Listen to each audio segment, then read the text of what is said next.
Tapi aku tadi penasaran, selain izin kan tadi ada hal lain yang bisa dilihat di aturan. Nah itu apa tuh Mbak, selain izin yang bisa lakukan oleh seorang fotografer itu Mbak Rindi?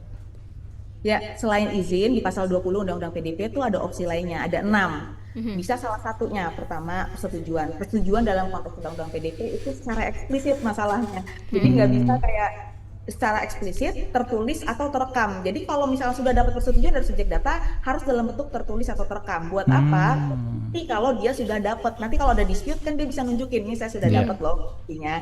Nah kalau nggak bisa dibuktikan itu yang menjadi masalah. Hmm. Tantangannya adalah kalau minta persetujuan dari masyarakat, kalau mau foto mereka, ya berarti harus bisa terdokumentasi dengan baik buat nanti komunikasi ke kami, ke regulator, Hmm. ataupun kalau dia dituntut secara pidana atau perdata, itu bisa menunjukkan bahwa sebenarnya dia sudah comply dengan Undang PDP. Gitu. Mhm. Nah, itu Hmm. persetujuan. Ada lagi yang kedua, itu perjanjian antara pengendali. Pengendali itu orang atau pihak yang memproses data pribadi ya, Mhm. Mas. Jadi pengendali itu sama subjek data sendiri itu masyarakat yang datanya diproses. Hmm. Pengendali dengan subjek data harus membuat perjanjian. Isi perjanjiannya itu mengandung bahwa dalam konteks kewajiban dan hak mereka dalam suatu project itu, misalnya antara subjek data dengan pengendali, misalnya perusahaan asuransi dengan nasabahnya, itu kan ada hubungan hak dan kewajiban. Betul. Asuransi berkewajiban untuk memenuhi klaim dari si nasabahnya. Nasabahnya wajib untuk membayar premi asuransi. Jadi kan ada hak dan kewajiban dari kedua belah pihak ya.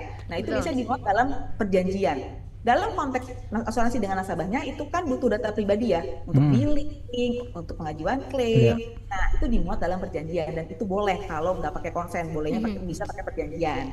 Itu pilihan kedua, namanya perjanjian antara subjek data dengan pengendali. Ada lagi yang ketiga, pengendali ini dibebankan oleh regulator untuk mengumpulkan data pribadi. Misalnya kita kirim SMS ke 4444 untuk registrasi pelanggan prabayar tuh kalau kita mau pakai SIM card.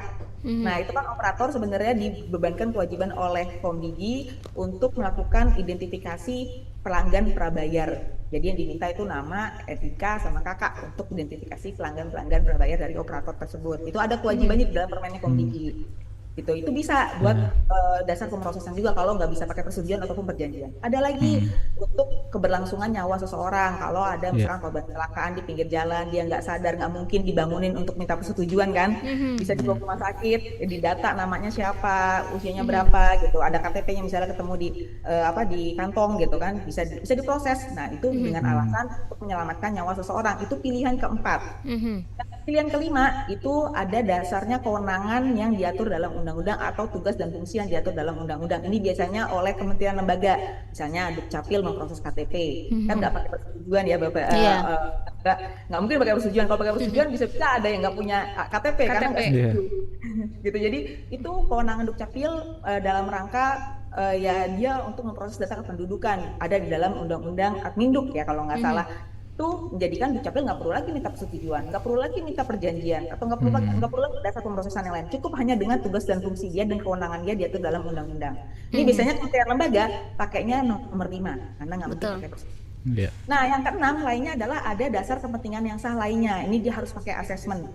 Jadi dia harus pakai asesmen berdasarkan kebutuhan dia terhadap data pribadi tersebut, tujuannya apa. Yang ketiga, apakah balance antara kebutuhannya dia dengan hak-hak subjek data yang diatur dalam undang-undang. Ada hak mendapatkan informasi, hak untuk menghapus data, hak untuk merubah data. Ini harus diakomodir oleh si pengendali kalau dia melakukan yang dasar kepentingan yang sah lainnya. Jadi itu sih sebenarnya ada 6 opsi yang bisa dipilih. Kira-kira itu bisa dipilih berdasarkan ya kira-kira yang memungkinkan mana nih buat Iya. fotografer di street photographer ya untuk mengambil foto-foto orang-orang yang lewat gitu.